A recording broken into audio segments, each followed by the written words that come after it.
Presidenti i Shteteve të Bashkuara të Amerikës Donald Trump sinjalizoi të njëjtën një fund të mundshëm të rritjes së tarifave mes SBA-s dhe Kinës, çfarë tronditi tregjet edhe se një marrëveshje mbi fatin e platformës së mediave sociale TikTok mund të duhet të pres. Komentet e Trump nxorën mëtej në pa një frenim nga synimi i tij për tarifa shumë të larta të përgjithshme në 10 vende, pasi tregjet reaguan dhunshëm ndaj prezantimit të tyre më 2 prill.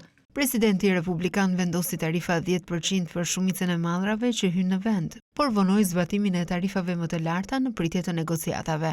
Megjithatë, ai rriti normat e importeve kineze tani në 145%, pasi Pekini u hakmor me kundërmasat e tij. Javën e kaluar, Kina tha se nuk do t'i përgjigjet një lloje numrashme e tarifat, duke sinjalizuar se tarifat e përgjithshme nuk do të rriteshin më tej, njofton agjencia e lajmeve Reuters.